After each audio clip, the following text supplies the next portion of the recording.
Seja bem-vindo ao podcast Conexões de Esperança. Este áudio é reprodução de leituras e reflexões diárias matinais de textos de Ellen White, feitas pelo pastor Carlos Alvarenga por videoconferência, através do aplicativo Zoom e transmitidas ao vivo pelo canal Conexões de Esperança no YouTube.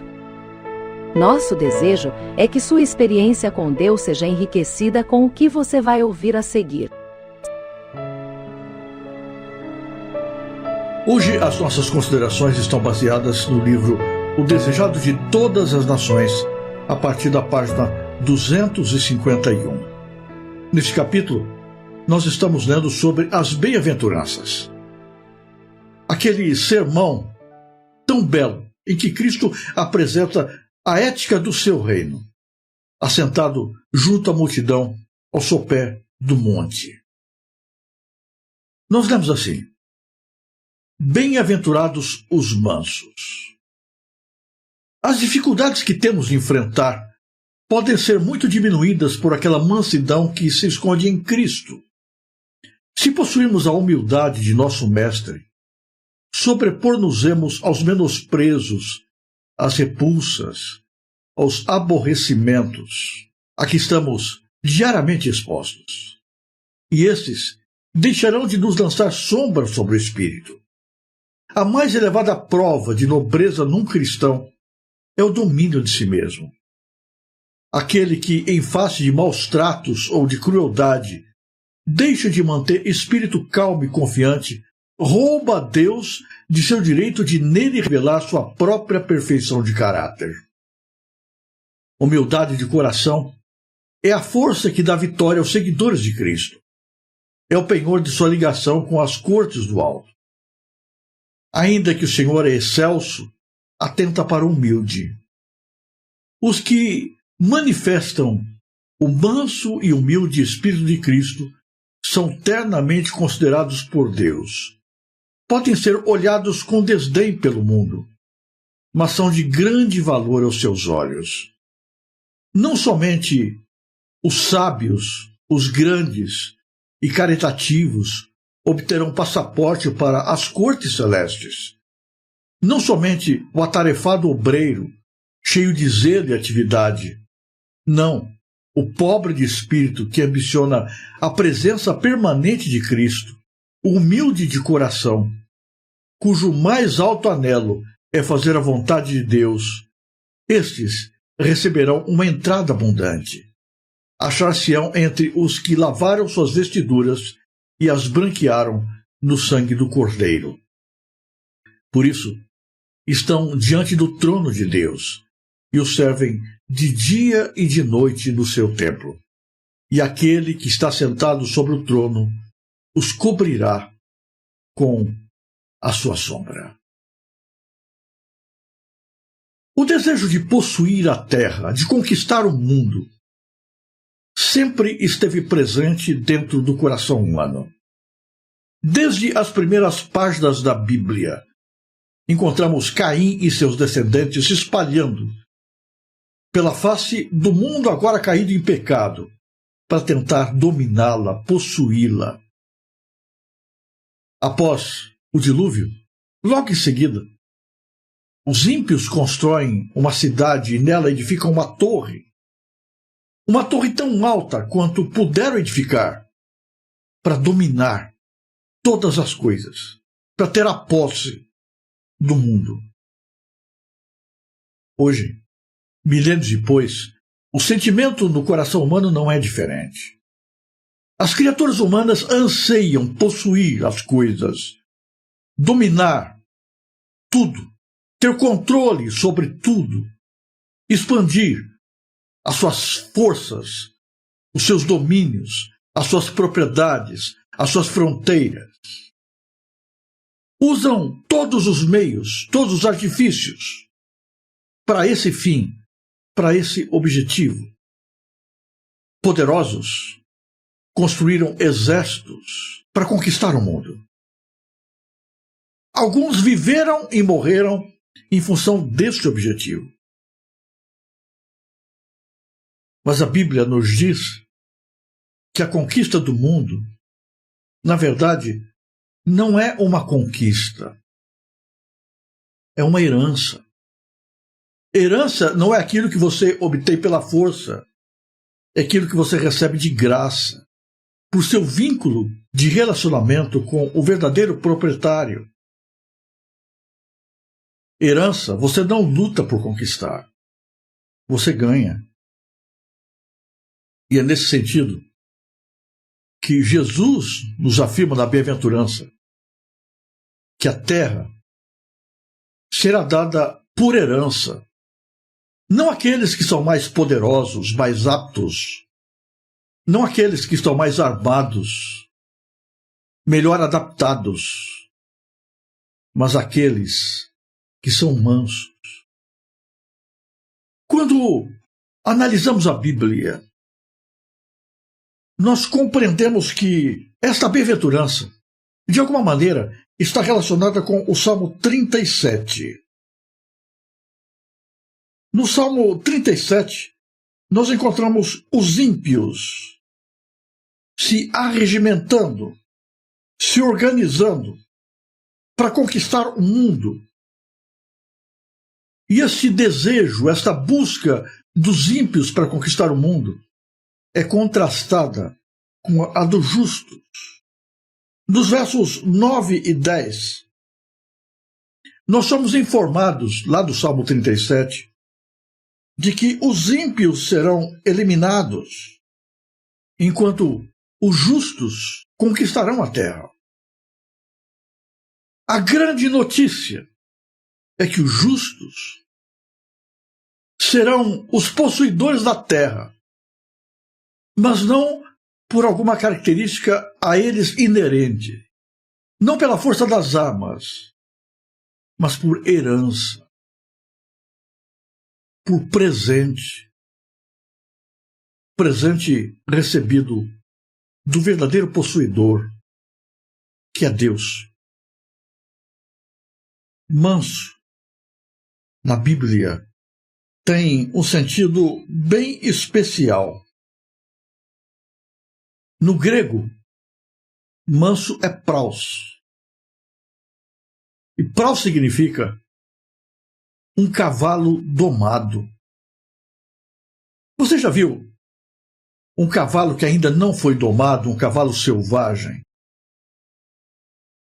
Cavalos possuem força. Cavalos têm a capacidade de realizar grandes proezas.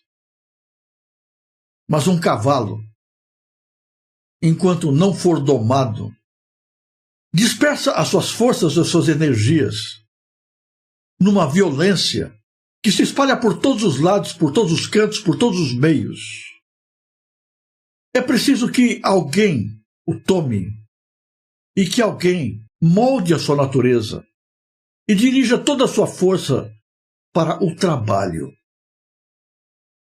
E então, quando submetido a esse processo de transformação, o cavalo se torna um aliado poderoso do ser humano na realização das tarefas diárias.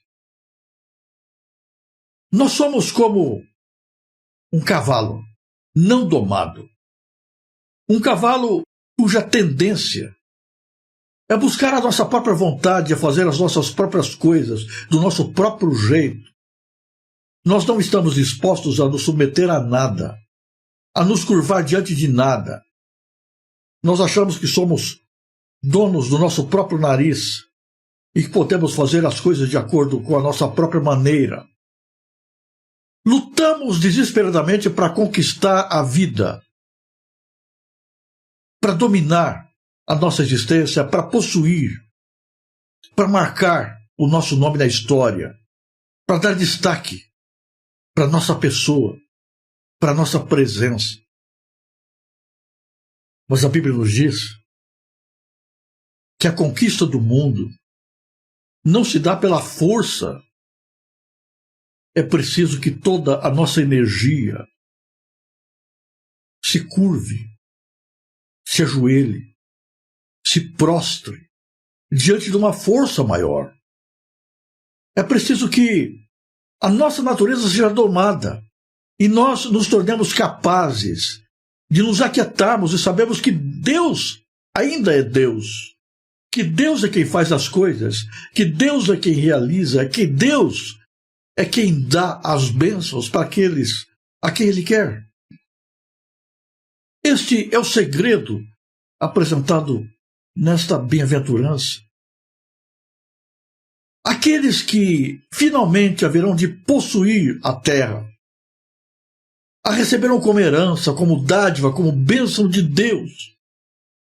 Não porque foram melhores, não porque correram mais, não porque tinham mais dotes naturais, mas porque se curvaram, se dobraram, se submeteram à direção de alguém que é maior do que eles, que verdadeiramente é o dominador e o possuidor de tudo. Você entende agora o sentido desta bem-aventurança? Bem-aventurados os mansos, porque eles herdarão a terra. Só que há um problema aqui. Porque mansidão não é uma característica do coração humano natural. Nós somos, por natureza, rebeldes, egocêntricos, autoconfiantes. Nos apegamos à nossa própria capacidade. Achamos que podemos tudo, que conseguimos tudo, que não precisamos de Deus. E é por isso que o jovem rebelde deixa Deus de lado. Acha que Deus é tolice. Curvar-se diante de Deus é perda de tempo. Submeter-se a Deus é jogar fora a vida, a juventude. E por isso abandonam Deus e seguem para conquistar o mundo como o filho pródigo. Acham que vão encontrar felicidade, riqueza, amizades, poder, sucesso, sem Deus.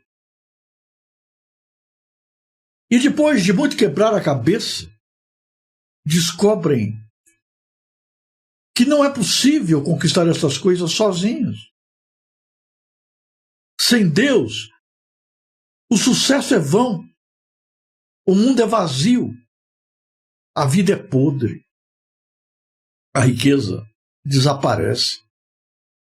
Aquilo que parece tão bonito e tão desejável não mais preenche o coração. Não significa para nós absolutamente nada.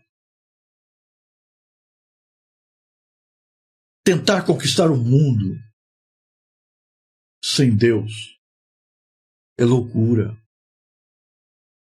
Mas naturalmente nós não compreendemos isso. Mansidão não é uma característica natural do coração humano. A Bíblia apresenta a mansidão como uma característica que marcava o caráter de Jesus. Mateus, no capítulo 11, apresenta Jesus como sendo manso e humilde de coração. Essa característica que é de Cristo, ele imputa àqueles que lhe seguem quando recebem a Jesus na sua vida. Em Gálatas, capítulo 5, nós encontramos a mansidão como uma das características do fruto do Espírito, que o Espírito desenvolve em nós na medida em que caminhamos com Jesus e damos espaço para a atuação do Espírito Santo em nossa vida. Assim sendo, só podemos nos tornar mansos abrindo a alma para a graça de Jesus e deixando que o Espírito de Deus se apodere de nós. Então, dominados por Jesus, imersos no Espírito Santo, nós deixamos todo o nosso orgulho, a nossa arrogância, a nossa vaidade, a nossa prepotência, a nossa ânsia de conquista ser quebrada para que Cristo reine na nossa vida. Então, não vai ser mais do nosso jeito, de acordo com o que queremos, com o que pensamos, mas vai ser de acordo com a vontade de Deus, a sua palavra, os seus princípios, as regras do seu reino. Nós não vamos estar ansiosos, porque sabemos que a vitória contra o inimigo não depende de nós. Depende de Deus. Não depende das nossas armas. Depende da maneira como Deus age. E então, nós vamos nos aquietar e nos submeter mansamente à ação de um Deus que é todo-poderoso, de um Deus que ainda reina e que ainda cuida de nós, de um Deus que ainda nos ama e que ainda age por nós, de um Deus que ainda conhece as nossas necessidades e ainda provê para nós. Sem Deus, todas as nossas lutas são decepcionantes. Todas as nossas conquistas são temporárias e frágeis. Toda a nossa busca de felicidade se demonstra no final vazia e sem sentido. Almejamos muito e conquistamos pouco.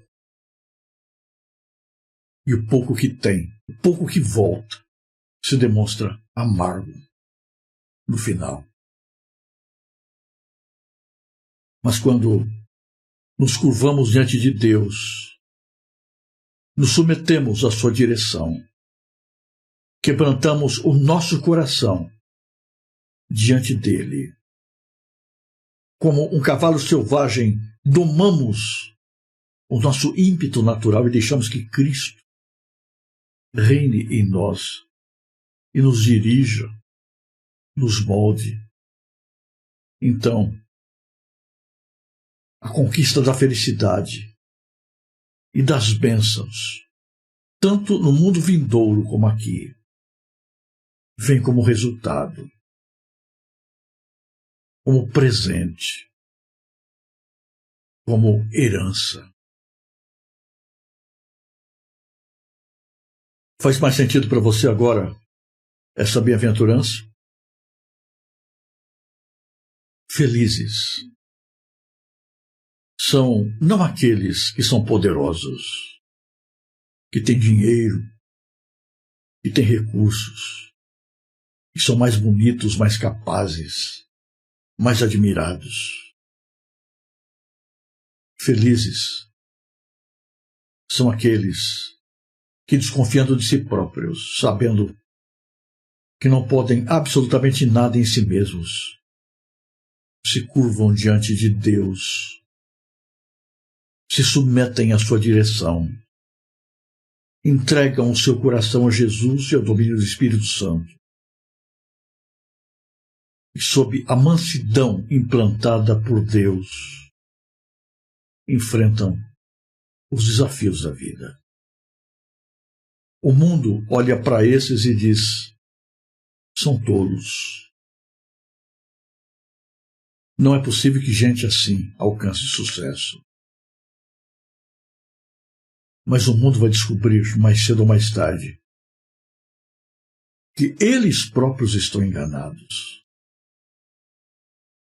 Na verdade, o sucesso é daqueles que se aquietam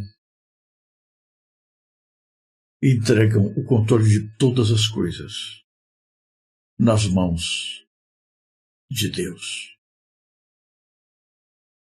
Que neste dia você tome o seu coração e o coloque diante do Senhor e o entregue a Ele como presente. E você diga para Jesus: Senhor, quebra o meu orgulho, domina a minha natureza, submeta os meus traços de caráter à tua direção. Quebre toda a prepotência, toda a vaidade, toda a autoconfiança. Tome as rédeas da minha vida e dirija por mim. Eu não posso fazer isso. Eu não sei fazer isso. Todas as vezes que eu tenho tentado decidir, escolher, eu tenho escolhido errado. Eu tenho feito besteiras. Eu não sei dirigir a minha vida. Assim como todo ser humano, eu tenho sonhos. Eu também quero conquistar, Senhor. Mas eu não quero que essa conquista seja segundo os meus moldes, mas que seja segundo a sua vontade. Eu não quero que seja a maneira dos ímpios, mas segundo a tua palavra. Portanto, habita em mim, e que a felicidade nesta vida seja simplesmente a herança que o Senhor tem planejado para mim.